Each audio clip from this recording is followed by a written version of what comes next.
ദൈവം മറഞ്ഞുകളയുമോ? 10-ാം സങ്കീർത്തനം 1-ാം വചനം. യഹോവേ, നീ ദൂരത്ത് നിൽക്കുന്നതെന്ത്? കഷ്ടകാലത്ത് നീ മറഞ്ഞുകളയുന്നതുമെന്ത്? ദൂരത്ത് നിൽക്കുന്ന ദൈവമെന്ന സങ്കല്പം ഇന്നലെ നമ്മൾ ധ്യാനിച്ചു. അതേ വചനം പറയുന്നു, ദൈവമേ, നീ എന്താണ് മറഞ്ഞുകളയുന്നത്? രണ്ടും ഒരേ ആശയമാണ്. ഒരു ഭക്തൻ തൻ്റെ സങ്കട സമയത്ത് വിളിച്ചിട്ട് ദൈവം മിണ്ടുന്നില്ല എന്ന് മാത്രമല്ല, നോക്കിയിട്ട് കാണാനുമില്ല. ഈ കാലത്ത് വീണ്ടും നിരീശ്വരവാദികൾ തലപൊക്കിയിരിക്കുന്നു. ദൈവത്തെ കാണാനില്ല എന്നാണ് അവരുടെ സങ്കടം. ലോകം മുഴുവൻ സഞ്ചരിച്ച ഒരു സഞ്ചാരി പറയുന്നു, ഞാൻ ദൈവത്തെ കണ്ടില്ല എന്ന്. തിരിച്ചടിക്കാതെ ദൈവത്തിന് വേണ്ടി തല്ലുകൊള്ളുന്ന ഒരു മനുഷ്യനെ താങ്കൾ കണ്ടിട്ടുണ്ടോ?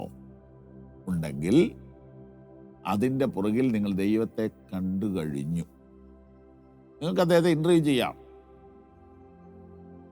ഈ കാലത്ത് മേല് നൊന്താൽ തിരിച്ചടിക്കാത്ത ഒരു ഉറുമ്പ് പോലുമില്ല. മേല് നൊന്താൽ തിരിച്ചു പ്രതികരിക്കാത്ത എന്തെങ്കിലും ഒരു ജീവി ലോകത്ത് അല്ല. സത്യമായിട്ടൊന്ന് ചിന്തിച്ച്, ഒരു ജീവിയേ ഉള്ളൂ. അവൻ്റെ പേരാണ് ക്രിസ്ത്യാനി. അവൻ്റെ പേരാണ് മിഷണറി. ക്രിസ്ത്യാനി എന്ന പേരുള്ള എല്ലാവരും ഒന്നും അങ്ങനെയല്ല. റിയൽ ക്രിസ്ത്യൻ്റെ കാര്യമാണ് ഞാൻ പറഞ്ഞത്. എന്താ കാര്യം? അവന് വേണ്ടി ഇടപെടുന്നൊരു ദൈവമുണ്ട്. അവന് വേണ്ടി സംസാരിക്കുന്നൊരു ദൈവമുണ്ട്. അവനെ കാണുന്നൊരു ദൈവമുണ്ട്. ദൈവസ്നേഹം പങ്കുവയ്ക്കാനാണ് ഞാൻ വിളിക്കപ്പെട്ടിരിക്കുന്നത്. ഈ ബോധ്യമുള്ളവന് ദൈവം ഉണ്ടോ ഇല്ലയോ എന്ന പ്രശ്നമില്ല. എന്നാൽ ചില സന്ദർഭത്തിൽ അവൻ ദുഃഖിതനാകും. ആ സമയത്ത് അവൻ ചോദിച്ചു പോകും, ദൈവമേ, നീ എന്താ ദൂരത്ത് നിൽക്കുന്നേ? നീ എന്താ മറഞ്ഞു കളയുന്നത്? അങ്ങനെ ചിലപ്പോൾ തോന്നിയേക്കാം. അങ്ങനെ തോന്നിയെങ്കിൽ അതൊരു വലിയ കുറ്റമായിട്ടൊന്നും എടുക്കണ്ട. സങ്കട സമയം വരുമ്പോൾ, ദൈവം ഉത്തരം അരുളുന്നില്ലല്ലോ എന്ന് തോന്നുമ്പോൾ അങ്ങനെ പറഞ്ഞു പോയെങ്കിൽ അതൊരു പാതകമായിട്ട് എടുക്കരുതേ എന്ന് ഞാൻ നിങ്ങളോട് ഉറപ്പ് തരുന്നു.